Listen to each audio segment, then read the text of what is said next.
What does it mean to be called crazy in a crazy world?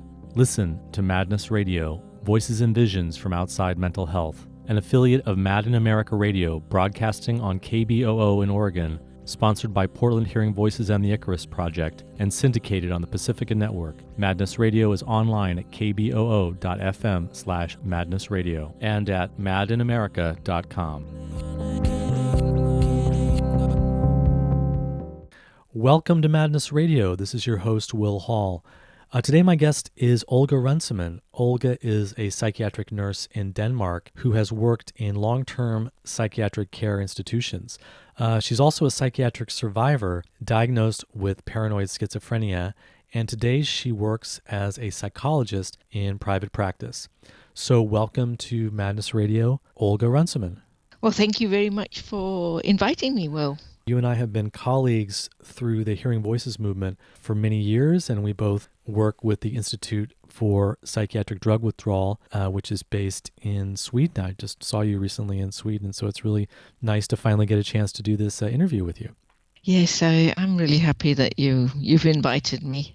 Today's topic, we want to kind of focus on the fact that both of us are in this very seemingly unlikely position of being diagnosed with schizophrenia and now working as therapists, which I think is really interesting because it really defies a lot of the expectations and the stereotypes and the stigma. I want to get into, how do we do therapy differently, and what is an approach to work as a therapist that's actually compassionate and caring and different, and how is it different than a lot of what is out there? Okay, maybe you can just give us a little bit of a capsule summary. How did you get this? I mean, I guess that's kind of like the worst diagnosis that you can have, paranoid schizophrenic. I mean, that's like horror movies and, serial killers. I mean, that's the worst sort of label that can be put on someone. How did you end up getting that diagnosis? Well, so very briefly, I've heard voices all my life. I struggled. I've had lots of things happen to me, like so many others, of traumatic characters. I've been abused, sexually abused, all bullied. I've been sent off at the age of 8 to a boarding school, which is where the abuse occurred, and things like that. So I have that story, and I developed voices from a very early age.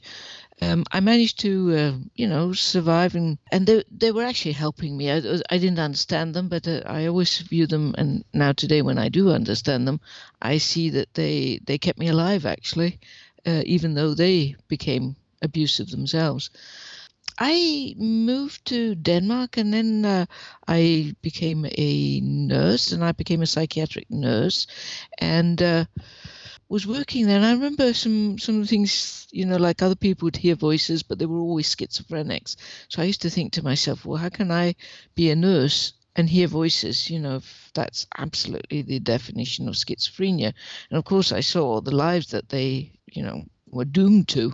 And I used to think, oh my God. And so, of course, didn't mention one single word about hearing voices. But, there was things, the trauma was popping up. I was beginning to get many flashbacks because I was actually in a good space. And I think perhaps I was ready, or, there was sort of a peace to maybe go inwards, even though I didn't feel I chose that. So I started to get many flashbacks. The voices became increasingly bad. I was also living very isolated. I'd be with people, but I didn't share anything about myself. I was very protective of myself. I was very, I was a helper, and you can always hide behind a helper. Many people don't realize how little you actually share of yourself when you go into the helping role, as I did as a nurse. I found also that I didn't want help from the system. I knew I needed some help, but I didn't know where to go. And I discovered at the same time that I was working within a system that I didn't want to use. And that was actually really shocking to me.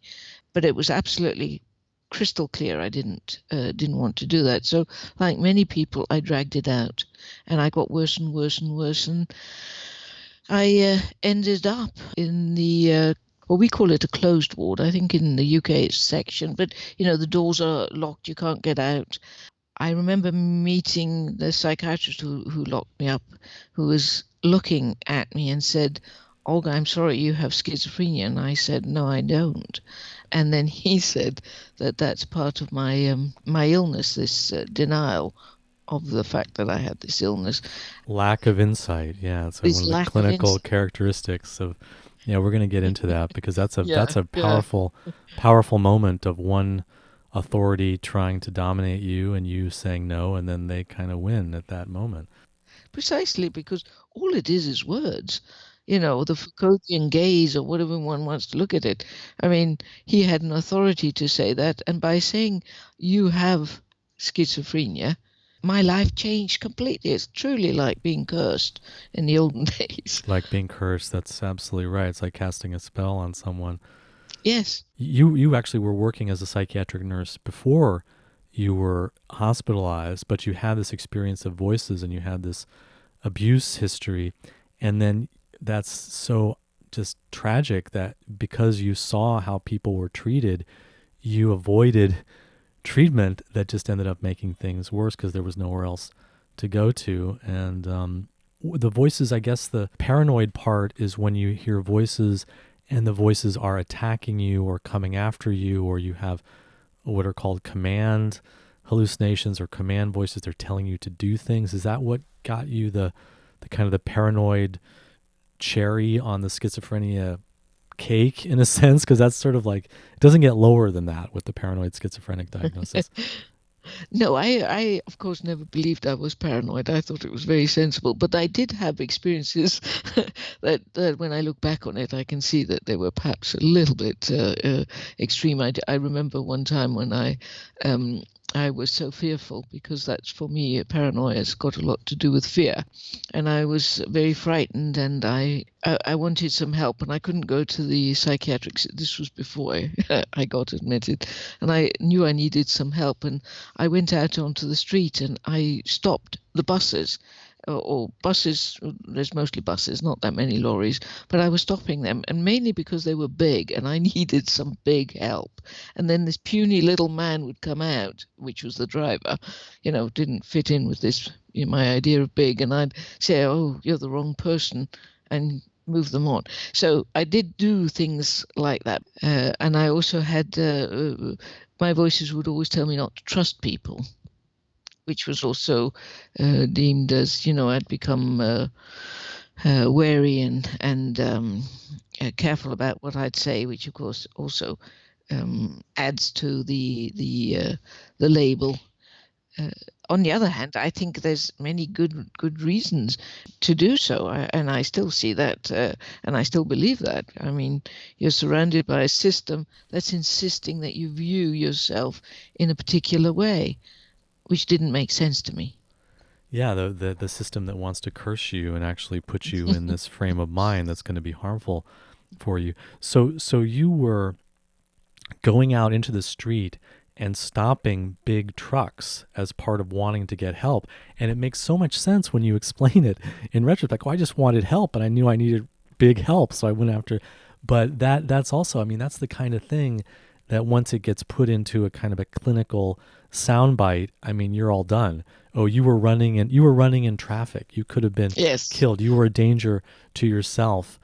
And you also, you said something really interesting before. You said that now you see your voices as protective and that they actually came to you out of these abuse experiences, and that actually they were quite hurtful and aggressive and demanding, but ultimately they were protective. And I think that's also a really important thing for people to understand, that you're someone, I mean, I think this is also true of myself, that we're kind of at the end of a very long road. We still have a long to go and it's a continuing journey, but we change our relationship to these experiences. So maybe in the past you were more afraid of your voices and now you more value them. Do you still hear voices today? Is this something that you still experience today? Yes, I still hear my voices, and I'd be actually really upset if they went away. They're definitely not as dominant or as loud or in any way because I have a rich life now, but they're still present. They've changed character. In many ways, they've actually become more talking amongst themselves.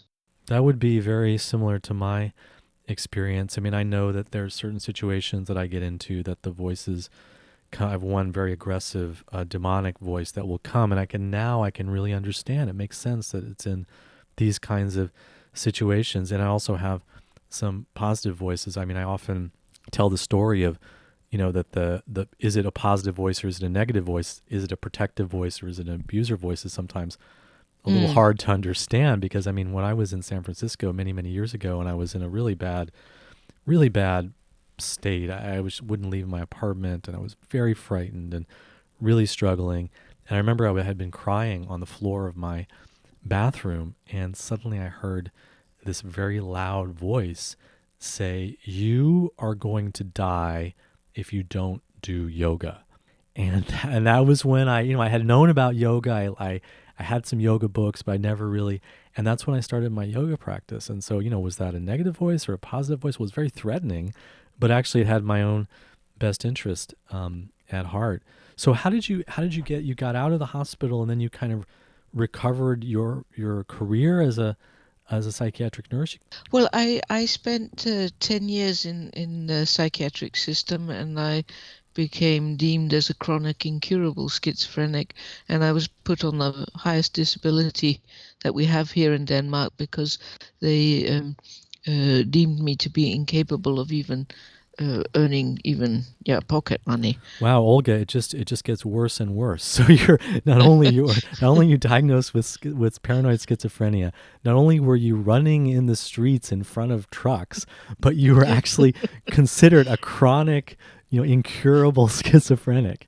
You defy every stereotype about what's possible out there for people like us. Yeah. And so I was lost in there for 10 years. The reason I came out actually was because I decided I truly couldn't live this life. I believed all the hopelessness, the stories of hopelessness, and that I must live with this. Because during those 10 years, I initially started out saying I didn't have it, and but you become, or you, I can't say, I became actually. In a way colonized. I don't know if that's the right word. Colonized, yeah, I think colonized makes a lot of sense. Yeah. And I ended up truly believing that I was ill and I had this incurable brain disease.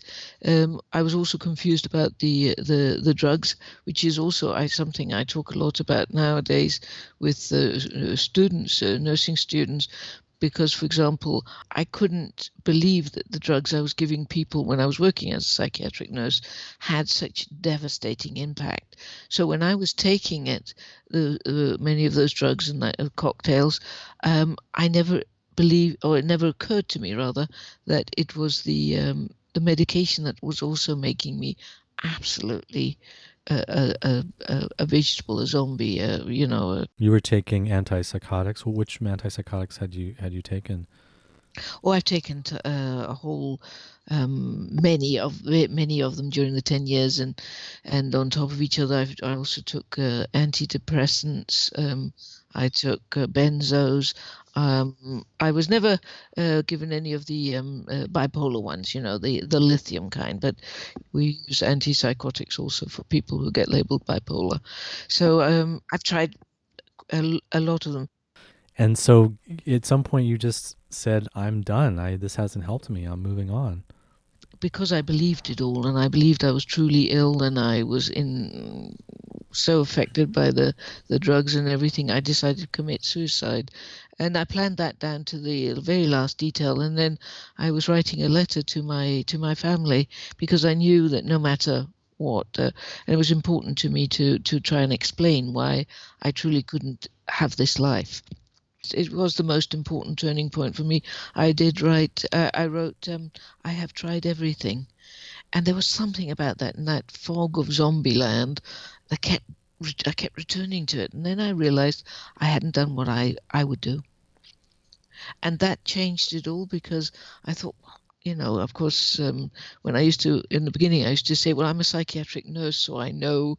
And they would look at me and say, Olga, you're not a nurse anymore, and you won't be a nurse anymore. You have to accept your illness. But anyway, I put myself as that sort of nurse, and I thought, what would I do for, this person there, Olga? that I was looking down on.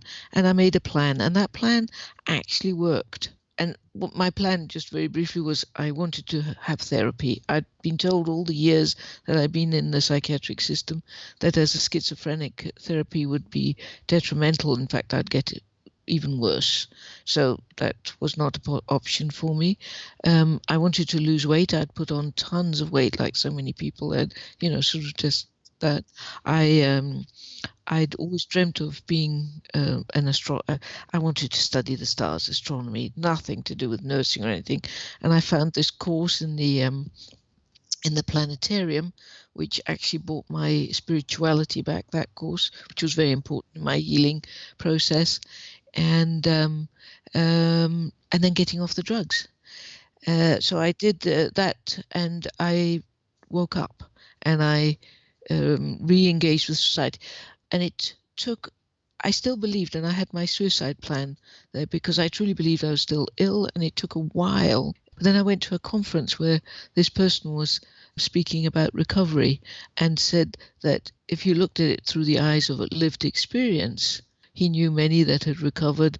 And suddenly this idea that there was no evidence for an illness, and basically I jumped at that because I'd been every time I got an anxiety attack or something, I think, oh my God, is this illness returning, right?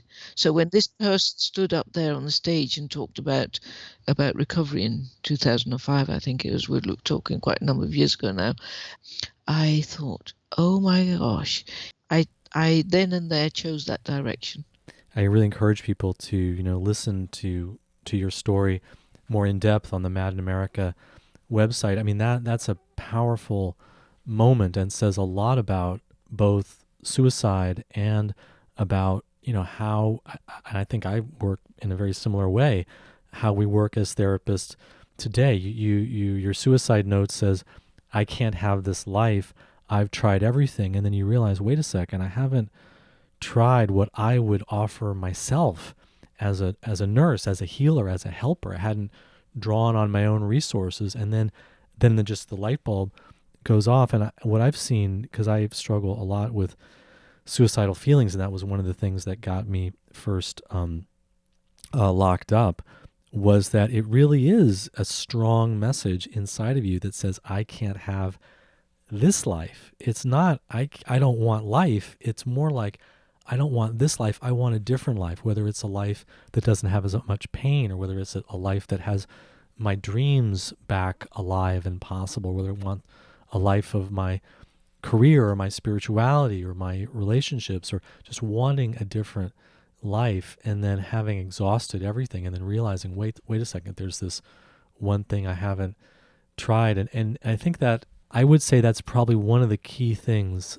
that makes my work different than a lot of the therapists out there, I think, is that I start with, what would I want? What would I want in this situation? Let me try that. What would be helpful for me? Maybe not. Maybe it's not going to be helpful for this person. Everybody's different. But at least to be able to put myself in the other person's position, I think, is a very valuable thing that doesn't come from books and clinical skills training. It actually comes from your personhood and what you've been through.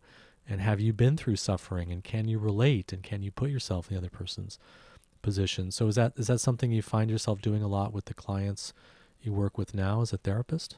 Yes, very, very much so. I'm very open about the fact that I've been labeled. I make a lot of fun with it. Humor is always a good thing. So I absolutely try and put myself into other people's shoes. I often find when I'm working that I'm listening, but I actually have a whole listening system, which is my body, like an antenna, I kind of see. And I believe that my antenna were developed because of my life. I had to really get really attuned to the world around me because it was really dangerous at times. So I had to learn to read the signs. So I learned to read when people would say something, but there'd be something that I'd pick up that know that the words are not to be listened to. I must listen to something else. So I've used that very much. That really resonates with me. I grew up in a family situation that was really chaotic, and my father was always very unpredictable. My mother often as well, but I never knew whether the sweet, kind father was going to come or the scary monster was just going to, scream at me. And so, yeah, it was about not just listening to the words that he said, but all the signs and the cues and the body language and that sensitivity, I think for a long time for me was pathologized. Oh, that's part of paranoia. That's part of, Exactly. and I would see and feel things that other people weren't talking about. And if I tried to talk about them, they would get defensive, or they would say it's not there, or this is just in my head. But actually now, I feel the same way you do, that it's actually an asset as a therapist to just really to read the signs and to notice on a very subtle level. And I think that also we underestimate the way that our bodies and our minds and our hearts attune with each other. And so when I sit down with someone, I really am like, allowing myself to enter their world. And if I can be sensitive enough and open enough, the feelings that they're having, I'll have reflections of them and resonance of them inside of myself. And so if my gut is telling me something, or I'm distracted by something, or I'm feeling irritation or fear, then I start to think, well, wait a second, how does this maybe fit in to what the other person is going through? What does it show me? It's not just Exactly. push it aside and hold on to my professional demeanor, but really allow myself to kind of enter into this mix with the other person, because you really are, it's a relationship. You're really in there with the other person. You really are. Absolutely, and in fact, that's one of the things that I prioritize, and always state that for me, the most important thing is establishing a relationship, and that can sometimes take a while. But the initial first meeting is usually very, very indicative of uh, that there's a potential to build upon it, because one thing is to have a sense of, okay, here there, I might be able to speak with her, but it still takes time, often with trust issues and stuff, to be sure. But so I really spend a lot of time with that, because I think creating also healing relationships, because many people, especially when you've been deemed psychotic or schizophrenic and stuff like that, you tend to lead a very isolated life. You become excluded from society, living on the fringes. There's so many things in that. So and to have a meaningful relationship, even though it's a therapeutic one, is very healing.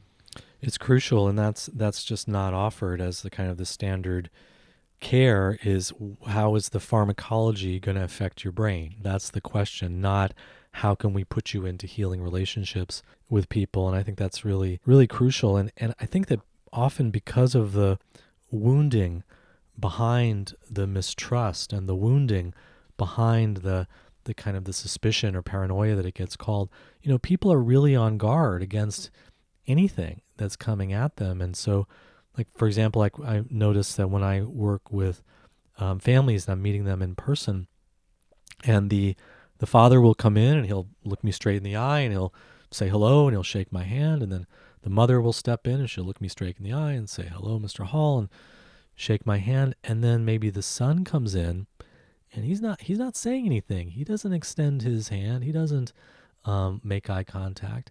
And in that moment, I feel like it's a little bit of a, am I on the right foot or not? Because I want to show that young person that I'm not just the smiley, handshaking Mr. Hall, but I'm also going to notice and connect with him in some way. Maybe it's my body language, maybe it's my tone of voice that I use, maybe just taking a bit of a moment.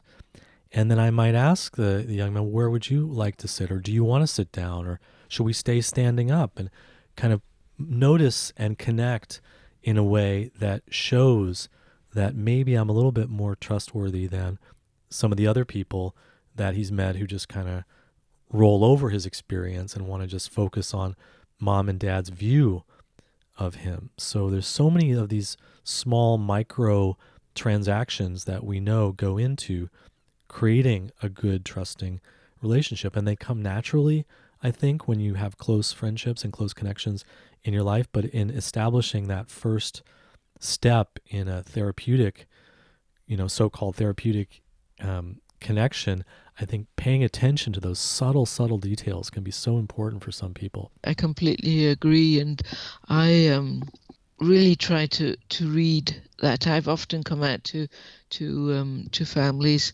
and usually the family has contacted me because they have a son or a daughter or somebody who's in crisis, and they want me to meet with their child or adult child, and that person doesn't really want to. So I often, when I come, I say, well, we won't talk about that person, but make sure that we're in the room and that the person can hear the conversation.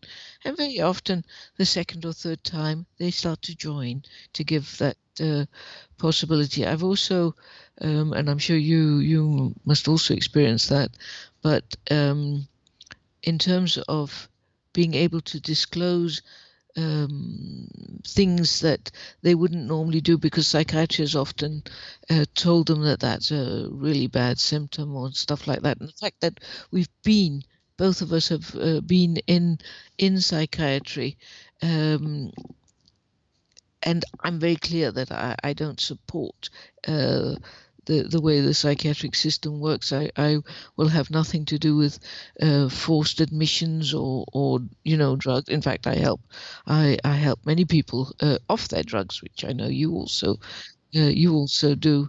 So there's an authenticity which we have been given. I'm thinking of you, including you in this one. An authenticity because we've been there. We've been in that in the psychiatric system and found a way out, and can see it for what it is. It's in some ways it's such a common sense thing. I mean, people want to connect and form a close relationship with people who have similar experiences with them and who can understand where they're coming from. And it's a huge thing. And I very much value what you're saying about not forcing people into treatment. I mean, that's a deal that if people want, if that's their choice, or they want to have a crisis plan, or they want, but I will make an agreement with them that no, I'm not going to be the person who calls the police or calls the hospital. And that is a huge trust building piece. And also I'm not going to break confidentiality. People talk to me about crimes, they talk to me about very heavy violence situations, and I'm not going to break confidentiality. And there are so many, because I want them to have somewhere to go. I don't want them to be isolated with those things, and I can be the person that they can go to and help them work through these kind of sometimes really scary kind of situations. And, in the US, that is very difficult to do as a licensed therapist. And that's why I chose this kind of middle ground of calling myself a counselor. I don't do the insurance billing, but so many people value that, and they don't want those kinds of constraints that the therapeutic profession puts on people. So, one question that I think comes up is that you and I are both very much involved in the peer support movement.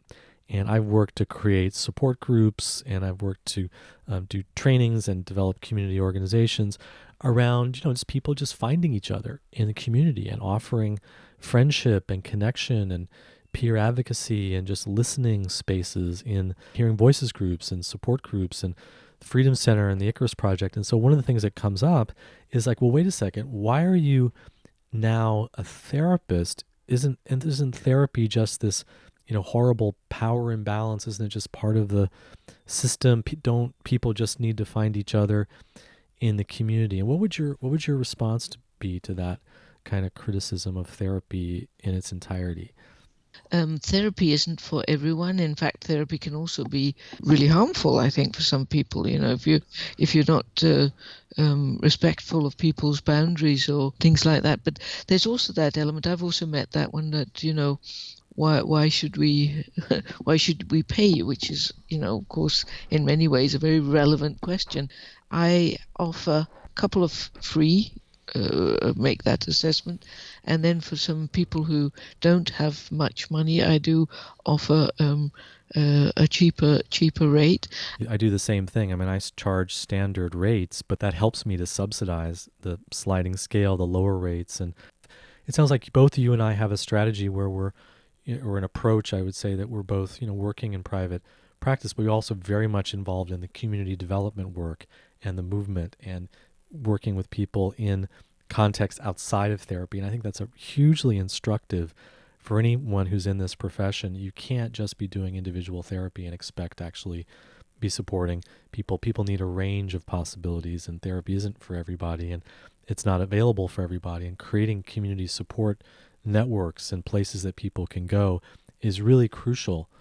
And there's, that question kind of comes up. Well, wait a second, I'm paying you. So, the feelings that you have for me must not be real. You don't really care for me. It's because I'm paying you. I mean, it's kind of like prostitution, or kind of like, paying somebody for a religious service or something. It's not really heartfelt.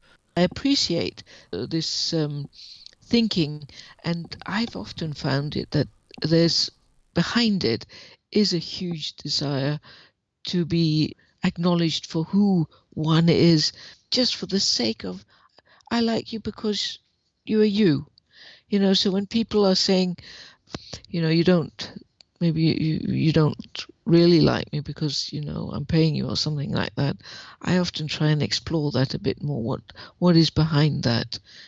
What is the feeling? And often it is this lack of self-worth and the belief that people really could possibly like, that one is likable. I mean, I think that it also speaks to what kind of person should be in this profession. If you don't genuinely find people interesting, if you don't genuinely find yourself enriched and nourished by getting close to people, then you probably don't, want to be working as a therapist. And I think, unfortunately, there's a lot of people in the field that are kind of like that. I think that one of the problems that people get into as therapists is that they have not actually done their own self exploration work enough. They maybe haven't been in therapy themselves, or they haven't really confronted some of the things inside of themselves. And so they think, okay, I'm going to be a psychiatrist, or I'm going to be a psychologist or a therapist or something, and then I'm going to help those people. And I think that's very off-putting. It creates an us-them dynamic, and it really undermines any kind of real relationship. And then, people are going to start to resort to control and judgment, and they're not going to be able to find that genuineness. Actually, when I think back of it, I had to unlearn everything about people to learn that they were ill, that the way they expressed themselves was signs of illness, that everything that they were doing and saying was signs of illnesses, various kinds. Yeah, you just have to totally get outside of that. That's the entire clinical gaze, and can be, and it means you're relating to the manuals and the textbook. You're not actually trying to understand the person's experience. I mean, what I've seen is everything that someone does that seems psychotic or disturbed or difficult. Wow, if you explore it, it makes perfect sense. It's there for a reason. It comes out of a life story. And that's how you inhabit the other person's world, is understand, why is this working for the person? Why does this actually make sense for this person to hear voices? Why does it make sense for this person to drop out of school, or to be in such a state of distress that they can't take care of themselves? Or why are they so defensive and mistrustful that they can't sustain relationships? Oh, okay, yeah, there's a good reason for this. This makes a lot of sense that this person is going through this.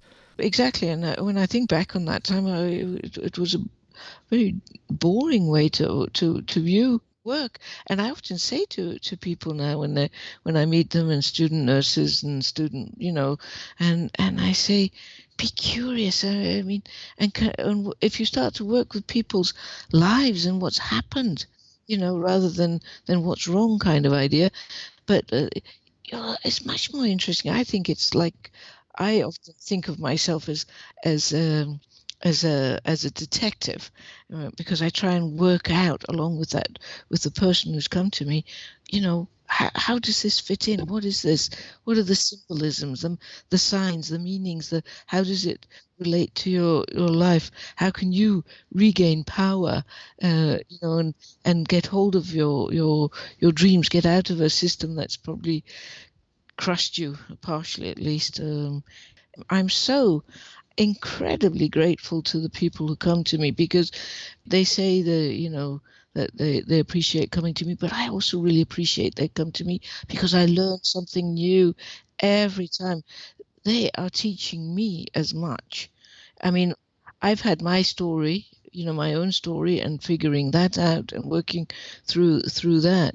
But it is such a gift to be able to learn from other people's stories, and especially if I'm so privileged as to be part of the detective work, if that makes sense. Absolutely, and I didn't realize it at the time, but when I was doing support group work for many many years in Massachusetts, and then also in Portland, and working with the Icarus Project and Freedom Center, that was really my training to be a counselor, because that was where I was learning by listening to people's experience and deep listening, and then also recognizing that in any relationship you're going to learn by listening to the other person, but you're also going to learn about yourself. You have to have curiosity towards yourself, because it's going to change you. If I wasn't in a mutual process of growth and healing and learning, I don't think I could do what I do as a therapist. I think that's a very difficult failing of therapy as a profession, where it puts one person above the other and says, okay, I'm like an ideal. I'm a model. You hear this sometimes. You be a model for your clients. I'm a model of someone who's healed. I'm a model of someone who's figured this out. I've done my analysis. Now you're doing yours. And then it creates this one down, and then the person just looks up at the other person, rather than recognizing that, all relationship is mutual. And I'm going to explore. I'm genuinely, when I talk with someone about their suicidal feelings, I'm genuinely interested in what is going on, because I'm going to learn more about what it is to be suicidal and what it is to be a human being. And then that's going to help me not only with the next person that I work with, but also with myself and the part of me that's suicidal. I think that one of the biggest practices I think that therapists can do is always try and find what's going on with the other person. Try and find it inside of yourself, even if it's just a little bit, and be able to find a commonality.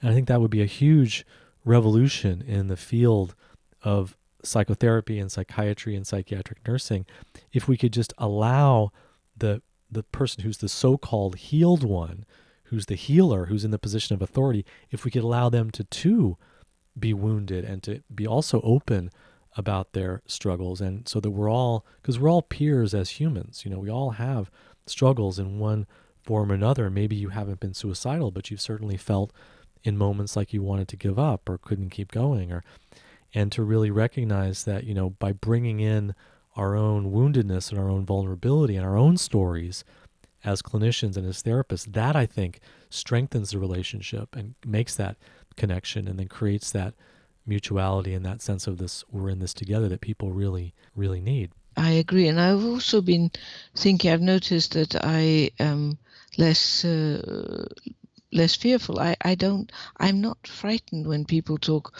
of suicide, and I also respect that some people will commit suicide. I think it's important to be able to talk about these issues. But I remember when I used to be working as a psychiatric nurse in the system, you just had to say the S word, and everything was, oh my gosh, right?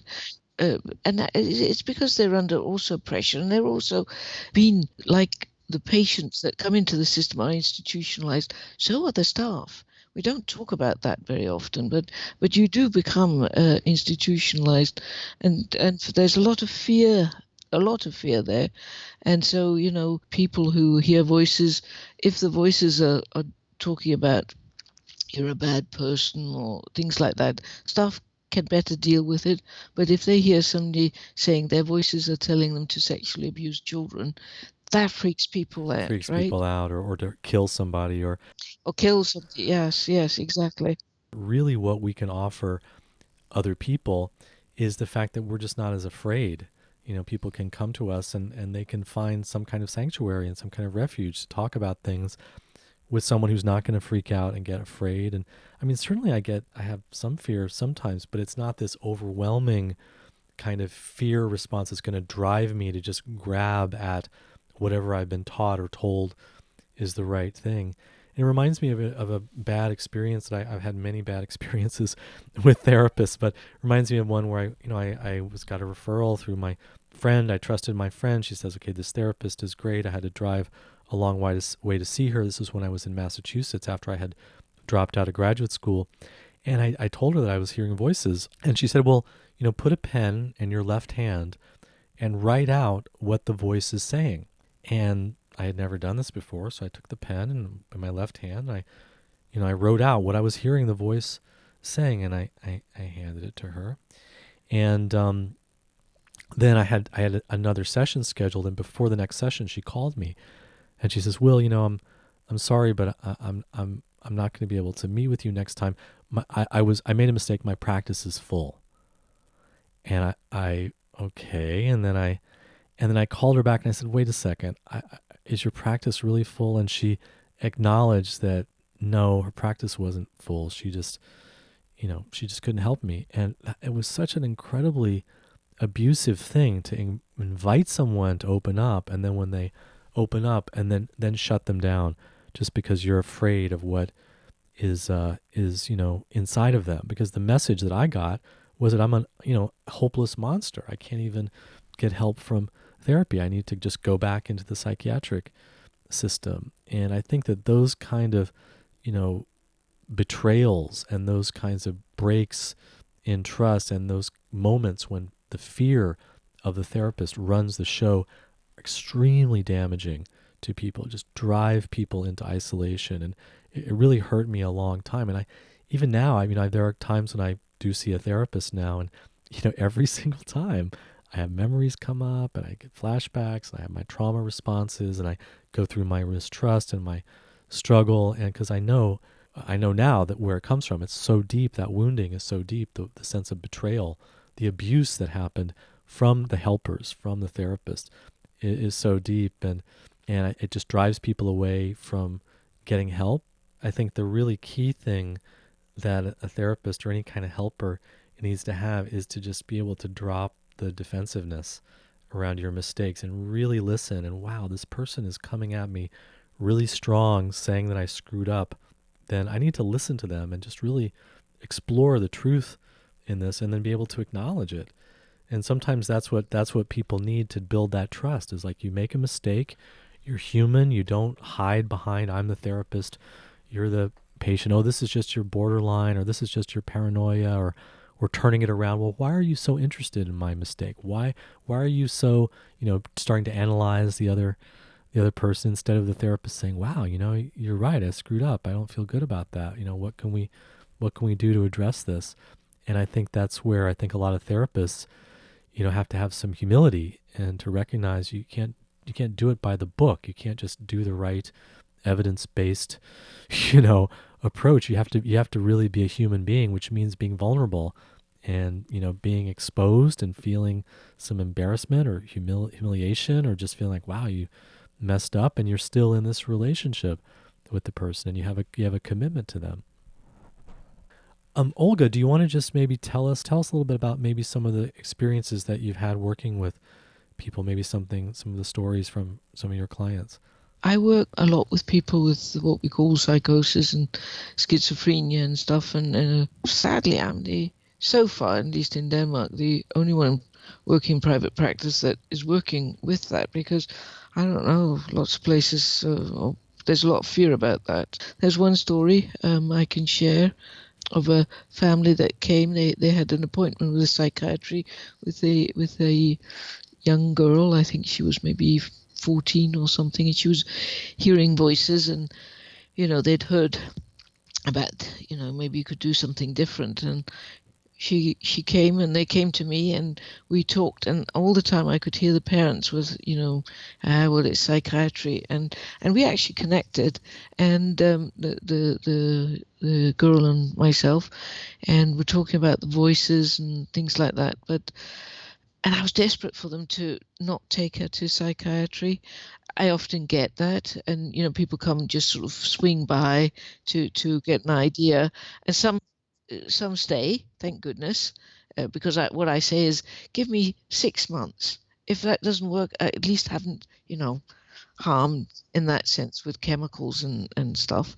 Um, and then some people choose that, but I remember this particular one, a girl, and they left, and it was quite a number of years later. I met the mother, who just fell, around, hung onto my neck, crying, and said, "You don't know how many times I regret that we didn't listen to you," because no, she was in an institution, yes, living there, and I'd given her a little Native American stone thing, and the mom said that every night she puts that under her pillow.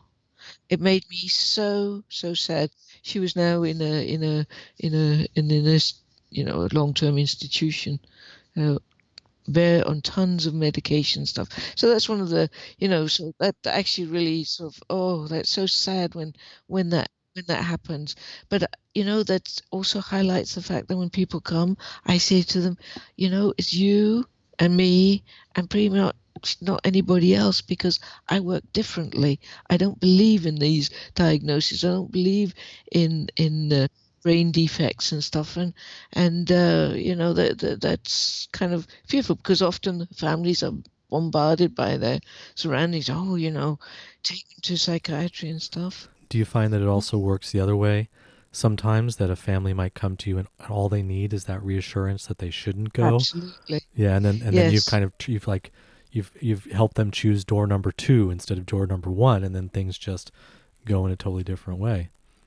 Absolutely. I mean, I remember there was one, a very a kid actually, who heard voices and was beginning to have, the voices were disturbing to her. I think she was about 9 or something like that. They were very, fearful for her and stuff. And we were talking, and when the mother came in, and the father came one time, but I spend always a lot of time with the parents in the beginning, calming them down, because their fear infects the of course their children. And I remember it turned out that this little girl had been the last one to talk to her uncle, the brother of the mother, I think it was, and he'd committed suicide. And being sort of, I think that's quite common, they wanted to protect the child, so they didn't want to talk about the suicide and all these sort of things. But as a child, you pick up awful lot of things, and she also picked up how sad her mother was at the loss of her brother, right? So she had the idea that because she was the last person to have seen him, or thought she had been, it was her fault. And so the voices had come and stuff.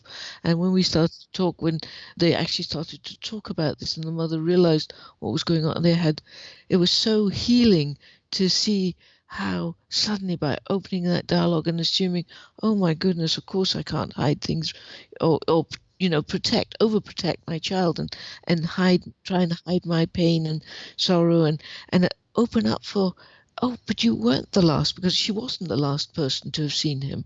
She thought she had been. So in many ways, how easy, if you look at it in that sense, right? But also how huge it is and how difficult it is. And if it had been the traditional system, they might never have asked, because you're assuming that, okay, you got voices, because she didn't dare to talk really about the uncle, because she knew it upset the mother. But it was only because the mother in the therapy session mentioned it, and I became curious about what had happened. And The daughter was really suffering partly around this belief that she was the last person to see the uncle, but they had never talked about it, and just because of the fear, and then the mom is trying to protect the daughter by not talking about it, and then when they talk about it, this connection happens and some new information comes in, and the daughter realizes, wait a second, I wasn't the last one to see him, and I can let go of that belief and that guilt. And yeah, just the power of listening, and so much, especially when we're working with very young people, but it can be also adults, but especially young people and adolescents. it's got to be the family involved. It's not just the young person is picking up things that are happening in the bigger social group. It's not just something inside of the head or the neurochemistry of the young person. It's connected to the relationships with the parents and the relationships of the family as a whole. But no one has really created that container for listening, and because there's so much fear around it.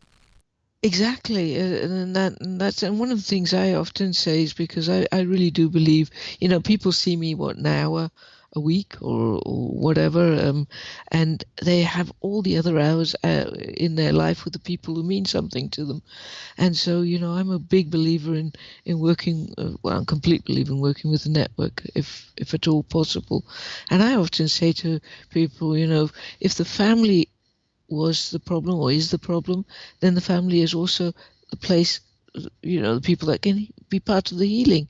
And if they weren't part of the problem, they can still obviously be a part of the... There's usually more than just one person in distress. The one person may have a diagnosis, but the whole family, is suffering, and the whole family or the whole social group needs help. And I think this also comes to something I think is important, is that I'm doing this, and I know that you're doing this too, is that hopefully people, will get what they need and then find their support and their connection actually in their community or in their family or in their social group, and not be going to therapy and to kind of like, okay, do we really need you to come to me as a therapist to talk about what's going on, or who in your life can you talk to, and rebuilding those connections? Because I think that's what happens a lot, is that, society's become so isolated and fast paced that people just don't have the social supports and the closeness. And then how can you help the person to rebuild that, so they're not coming to a therapist for that, but they've got their own resources established and their own capacity to really. And that's when I think the community healing, because I think really the locus of healing is really the community. It's not individuals. It's really about starting to move society in a different direction towards more listening and more caring. This whole idea of this individualization thing, that where the focus of the problem is inside you. No, it is always pretty much between people and the network and what's happening in people's lives. And I think it's one of the biggest tragedies that we have a system that is so fundamentally flawed that it insists on an illness explanation and trying to align itself with a like broken legs or appendicitis or Parkinson's, where it doesn't have that, and that is truly harmful for many. Olga, we don't have much time remaining. Give people your contact information and your website so they can get in touch with you. People can get in touch with me on my website, which is called Psychotherapy, and it's spelled psychovery.com. Olga Runciman, thank you so much for joining us today on Madness Radio. And thank you for inviting me. Thank you for our conversation. I enjoyed that very much. You've been listening to an interview with Olga Runciman. Olga is a psychiatric nurse in Denmark and has worked in long-term psychiatric institutions. She's a psychiatric survivor diagnosed with paranoid schizophrenia, and today she works as a psychologist in private practice. That's all the time we have on Madness Radio. Thanks for tuning in.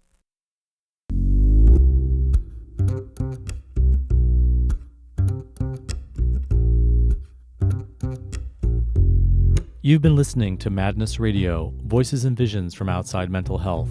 Madness Radio host is Will Hall, producer is Nina Packabush. Madness Radio is an affiliate of Mad in America Radio, broadcasting on KBOO in Oregon, sponsored by Portland Hearing Voices and the Icarus Project, and syndicated on the Pacifica Network. Madness Radio is online at kboo.fm/madnessradio and at madinamerica.com.